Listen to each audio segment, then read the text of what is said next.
सो मैं अब एक एग्जांपल लेता हूँ स्क्यू सिमेट्रिक मैट्रिक्स का। ठीक है, स्क्यू सिमेट्रिक, तो मेरे पास एक मैट्रिक्स है। तो ध्यान रखना, स्क्यू सिमेट्रिक मैट्रिक्स की सबसे पहले जो चीज़ होती है वो है the diagonal elements are zero. फिर उसके बाद सपोज़ मैं आपको एक एग्जांपल बनाना सिखाता हूँ। ठीक है, कि स्क्यू सिमेट्रिक मैट्रिक्स का एग्जांपल बनाते कैसे हैं। तो आप यहाँ कुछ भी वैल्यू लिख दो, एक रो को लेना है, डायगोनल एलिमेंट्स को ज़ीरो रख दिया, फिर उसके बाद आपने यहाँ पे 1 लिखा और यहाँ पे सपोज़ मैं यहाँ पे 3 एलिमेंट लेता हूँ। ठीक है, 3 छोड़ो, मैं 2 लेता हूँ। ठीक है, नाउ ये कौन सा एलिमेंट है? This is a first row second column and this is A1 3। ठीक है, अब यहाँ जो एलिमेंट है ये कौन सा है? A21, और इस में जो एलिमेंट आएगा दैट इज़ A31। ठीक है, ये कौन सा एलिमेंट है? This is A23 and this is A32। ठीक है, सो स्क्यू सिमेट्रिक मैट्रिक्स में ध्यान रखना, मैं यहाँ पे क्या ले लेता हूँ,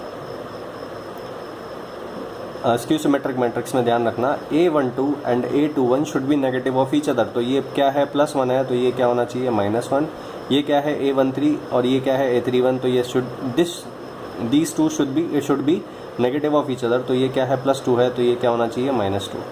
ऐसे ही अगर मैं यहाँ पे क्या लेता हूँ, अगर मैं यहाँ पे 3 लेता हूँ तो यहाँ पे -3 मुझे लेना होगा। तो ये मैंने इस तरह से क्या बना दिया भैया, आपका एक स्क्यू सिमेट्रिक मैट्रिक्स का एक एग्जाम्पल मैंने आपके पास बना दिया। ठीक है, अब उसके बाद इसका आप डिटर्मिनेंट वैल्यू निकाल के देखना, चूंकि ये ऑड ऑर्डर का मैट्रिक्स है। ठीक है, तो इसका जो डिटर्मिनेंट वैल्यू एक्सपेंड करके आएगा वो 0 आएगा। ठीक है, अब मैं आपको बताता हूँ कि ये स्क्यू सिमेट्रिक है क्यों।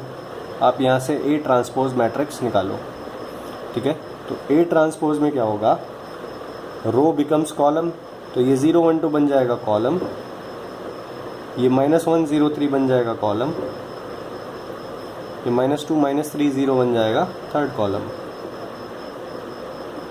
ठीक है, अब उसके बाद आप नोटिस करोगे कि इन दोनों मैट्रिक्स में एक चीज़ आप नोटिस करोगे, और वो क्या है? सपोज़ मैं यहाँ से -1 को कॉमन लेता हूँ, और मैं आपको ऑलरेडी बता चुका हूँ कि माइनस जो है, माइनस नहीं, कुछ भी अगर आप कॉमन लेते हो मैट्रिक्स में से तो हर एलिमेंट में से कॉमन लिया जाता है। तो अगर मैं -1 को कॉमन लेता हूँ तो -1 हर एलिमेंट में से कॉमन लिया जाएगा। तो सपोज़ मैंने माइनस को कॉमन लिया, तो इन एलिमेंट में क्या चेंज आएगा? दिस बिकम्स +1, ये बन जाएगा +2, ये माइनस बन जाएगा, ये भी माइनस बन जाएगा, ये माइनस और ये प्लस बन जाएगा। तो आपको दिखाई देगा कि ये वाला मैट्रिक्स और ये वाला मैट्रिक्स सेम है। सो ये बन जाएगा minus of A matrix. So A transpose matrix is equals to -A matrix. So ये कौन सा मैट्रिक्स हुआ? Skew symmetric matrix. ठीक है, सो ये चीज़ आती है। उसके बाद जो मैं आपको मेनली चीज़ बताना चाहता हूँ कि ये A ट्रांसपोज मैट्रिक्स, ये क्या है? इक्वालिटी है ना। तो ये एक मैट्रिक्स है, ये माइनस साइन के साथ एक दूसरा मैट्रिक्स है। ये मैट्रिक्स एंड -A मैट्रिक्स दोनों क्या है? सेम है। ठीक है, दोनों सेम है। सो अब क्या होगा? -A matrix. ठीक है, वो माइनस बार भी लिख सकते हैं, कोई बात नहीं है इससे। सो ये मैट्रिक्स एंड ये मैट्रिक्स क्या है? दोनों सेम है। सो दोनों का डिटर्मिनेंट भी सेम होगा। A transpose is equals to determinant of -A। ध्यान रखना, मैं ऑड ऑर्डर का लेके चल रहा हूँ ना मैट्रिक्स। ठीक है, तो ये ऑड ऑर्डर का मैट्रिक्स है। So by this equality this is the relation. फिर determinant of -A and determinant of A में क्या डिफरेंस होता है in the case of odd order? ये होता है determinant of -A is equals to minus of determinant of A in the case of odd order. And always in any case, in any order, कुछ भी order हो, कोई भी matrix हो, square matrix होना चाहिए बस, determinant of A is equals to determinant of A transpose. So A transpose की जगह मैं क्या लिख सकता हूँ, डिटर्मिनेंट ऑफ ए, एंड इसकी जगह मैंने क्या लिख दिया जो मैंने अभी आपको समझाया था, this determinant is equals to minus of this in the case of odd order. अगर ठीक है, अब ये क्या है, सपोज मैं इसको ए बोलता हूँ और ये क्या है, minus A, it implies 2a is equals to 0, it implies a is equals to 0, और a मैंने किसको बोला है, डिटर्मिनेंट को बोला है, determinant of a is equals to 0, ठीक है, where a is a square skew symmetric matrix of odd order, और ये मैंने यहाँ पे आपको प्रूफ कर दिया, ठीक है। और अगर ये जो है इवन ऑर्डर का होता तो इवन ऑर्डर के केस में यहाँ पे माइनस साइन ना आता तो ये प्लस साइन आता, अगर इवन ऑर्डर का होता तो ये प्लस साइन आता, ये प्लस साइन आता तो a is equals to plus A होता, और आप यहाँ से कुछ भी कमेंट ना कर सकते because a is equals to A, ये तो आपको पता ही है, ठीक है। But a is equals to minus A आया ऑड ऑर्डर के केस में, this implies a must be 0 और determinant of a must be 0, ये स्क्यू सिमेट्रिक मैट्रिक्स की प्रॉपर्टी बन गई। So there is no property in the case of even order, because in the case of even order a is equals to A equation आती है, in the case of odd order आपकी a is equals to minus A equation आई, इसका मतलब a is equals to 0 और determinant of a is equals to 0, that's why जो प्रॉपर्टी है वो ऑड ऑर्डर के ऊपर है, ठीक है। सो ये चीज़ हो गई अब आपकी। अब इसके बाद डिटर्मिनेंट की मैंने जो ज़्यादातर इम्पॉर्टेंट प्रॉपर्टीज़ हैं वो मैंने आपको बता दी, ठीक है। और डिटर्मिनेंट को सॉल्व कैसे करते हैं, सिंप्लीफाई कैसे करते हैं, क्या क्या ऑपरेशन कर सकते हैं हम, ठीक है, और ऑपरेशन करने पे डिटर्मिनेंट में क्या चेंज आता है वो मैं आपको बता दूंगा। फॉर नाउ अभी डिटर्मिनेंट जितना मुझे बताना था मैंने बता दिया, ठीक है। अब उसके बाद मैं आपको कुछ एडजॉइंट एंड समथिंग से रिलेटेड मैं प्रॉपर्टी बताऊँगा। तो मैं आपको ऑलरेडी बता चुका हूँ कि कोफैक्टर्स कैसे निकाले जाते हैं, ठीक है। सपोज़ आपके पास ए मैट्रिक्स हैं तो ए मैट्रिक्स के अंदर जितने भी एलिमेंट हैं हर एलिमेंट का कोफैक्टर होगा, ठीक है। तो ऐसे ही आप कोफैक्टर मैट्रिक्स बना सकते हो, जितने भी आपने कोफैक्टर निकाले उनको आप एक मैट्रिक्स में डाल देना। तो सपोज़ ये आपके पास 9 एलिमेंट्स हैं इसके अंदर, इस मैट्रिक्स में, तो हर एलिमेंट के करस्पॉन्डिंग कोफैक्टर डाल देना, तो ये आपका क्या होगा, कोफैक्टर मैट्रिक्स होगा। और इस मैट्रिक्स को आप क्या बोलते हो, एडजॉइंट ऑफ, ठीक है। सो ये जो मैट्रिक्स बोला जाता है दैट इज एडजॉइंट। ये आपको ऑलरेडी पता होगा, मैं ज़्यादातर चीज़ें बताना नहीं चाहता जो बहुत ही बेसिक चीज़ें हैं, ठीक है। So this is adjoint of A matrix. सो ध्यान रखना ए इनवर्स एक मैट्रिक्स होता है, ठीक है। एडजॉइंट ऑफ ए एक मैट्रिक्स होता है, ये दोनों मैट्रिक्स हैं। आई एक मैट्रिक्स होता है, ठीक है। फिर आई के साथ किसी स्केलर की मल्टीप्लाई होगी तो भी एक k इंटू आई क्या होगा, एक मैट्रिक्स होगा, ठीक है। अब आपको क्या लगेगा, मतलब ये लगेगा कि यार मैं ये क्या चीज़ बता रहा हूँ, ठीक है। अब मैं इस k की जगह एक ऐसी चीज़ लिखूँगा कि आपको लगेगा कि ये मैट्रिक्स है या नहीं है। सो k की जगह मैं लिखता हूँ ये चीज़, ठीक है। सो ये अब आप कंफ्यूज हो जाओगे कि ये मैंने क्या लिखा है, तो ये भी एक मैट्रिक्स होगा।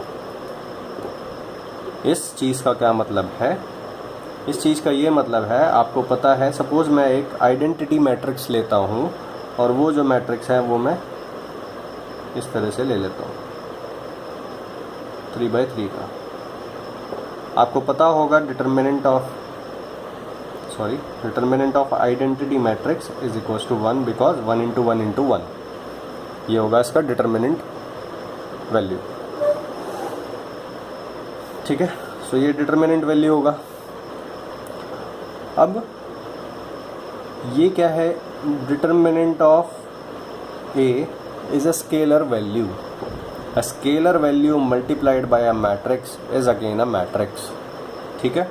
नाउ मैं आपको एक चीज़ बताना चाहता हूँ, बहुत इंपॉर्टेंट चीज़ है जो मैं अभी आपको जो प्रॉपर्टी बताऊँगा इसमें यूज़ होंगी, तो मैं आपको अभी बता देना चाहता हूँ डिटर्मिनेंट ऑफ ए इंटू आई। ठीक है, मैंने आपको क्या बोला, this is again a matrix. ये क्या है, एक स्केलर है, determinant of A, and this is a matrix. Scalar into a matrix is again a matrix. Scalar multiplied by a matrix. मैंने आपको बताया था कि जब भी किसी स्केलर की एक मैट्रिक्स में मल्टीप्लाई करते हैं तो हर एलिमेंट से मल्टीप्लाई होती है।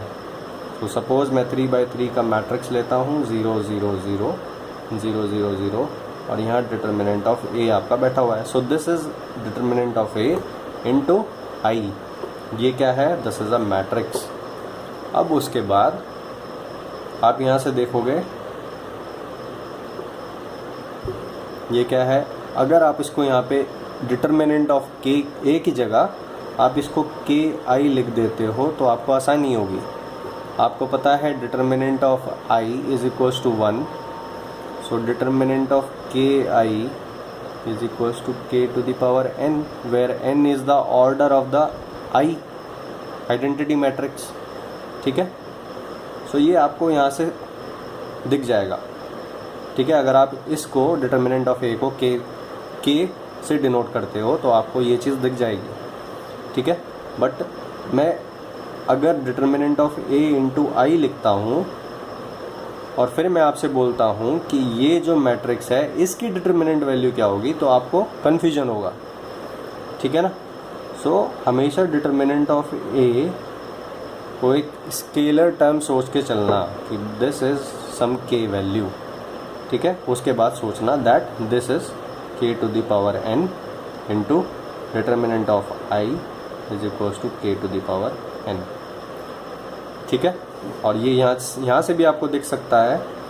आप यहाँ पे मल्टीप्लाई करोगे, इसकी डिटर्मिनेंट ऑफ ए की मल्टीप्लाई करोगे, अंदर हर एलिमेंट से आप मल्टीप्लाई करोगे, तो ये जो है अंदर मल्टीप्लाई होगा तो ये डिटर्मिनेंट ऑफ ए बन गया, ये भी डिटर्मिनेंट ऑफ ए हो गया, और ये भी डिटर्मिनेंट ऑफ ए हो गया। सो ये कितना हो जाएगा, डिटर्मिनेंट ऑफ ए का क्यूब। और डिटर्मिनेंट ऑफ ए क्या है, के, ये क्या है, n, सो ये क्या आया, k की पावर n। ठीक है, सो ये मैं चीज़ आपको बताना चाहता हूँ कि डिटर्मिनेंट ऑफ ए इंटू आई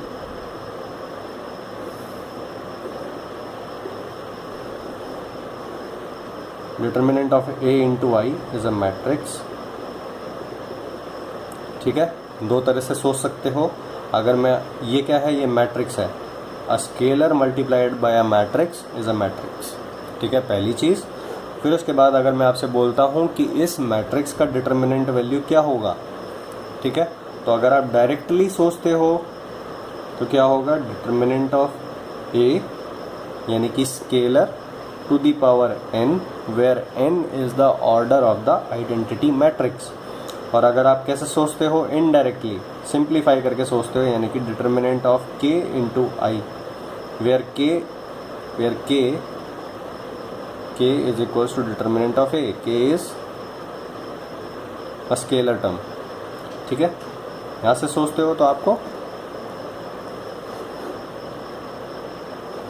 ठीक है, अगर आप k इंटू आई करके सोचते हो तो आपको ईजी लगेगा।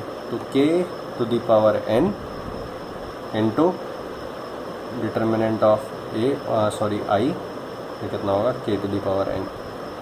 सो ध्यान रखना ये चीज़।